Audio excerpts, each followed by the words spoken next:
মমতা ব্যানার্জি বলেন, আমি দুঃখিত, ভারত ও বিশ্ববাসীর কাছে আমি ক্ষমা প্রার্থী। যারা চিকিৎসকদের সমর্থন দিচ্ছেন তা অব্যাহত রাখার অনুরোধ করছি। আমরা ভুক্তভোগীর জন্য বিচার চাই, সাধারণ মানুষের জন্য বিচার চাই।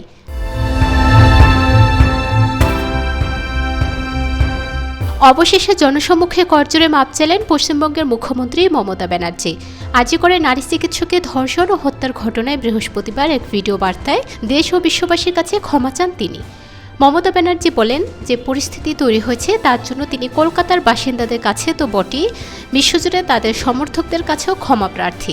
সবাইকে চিকিৎসকদের প্রতি সমর্থন অব্যাহত রাখতে বলেন তিনি। আর চিকিৎসকদের অনুরোধ করেন সুপ্রিম কোর্টের নির্দেশ অনুযায়ী কাজে ফিরে যেতে। তবে দাবি মেনে না নেওয়া পর্যন্ত প্রতিবাদ বিক্ষোভ চালিয়ে যাবেন বলে জানিয়েছেন আন্দোলনকারীরা। বৃহস্পতিবার তাদের আলোচনায় বসার আহ্বান জানিয়েছিলেন মমতা ব্যানার্জি, কিন্তু রাজি হননি প্রতিবাদকারীরা। আরজিকর ইস্যুতে সুপ্রিম কোর্টের শুনানি লাইভ স্ট্রিম এর দাবি জানিয়েছিলেন তারা, কিন্তু তা না করায় বৈঠকে বসতে নারাজ আন্দোলনকারীরা। মমতা ব্যানার্জি বলেন, আমি দুঃখিত, ভারত ও বিশ্ববাসীর কাছে আমি ক্ষমা প্রার্থী। যারা চিকিৎসকদের সমর্থন দিচ্ছেন তা অব্যাহত রাখার অনুরোধ করছি। আমরা ভুক্তভোগীর জন্য বিচার চাই, সাধারণ মানুষের জন্য বিচার চাই। আমরা চাই সেটা সুপ্রিম কোর্টের নির্দেশ অনুযায়ী চিকিৎসকদের কর্মস্থলে ফিরে যাওয়ার অনুরোধ জানাতে।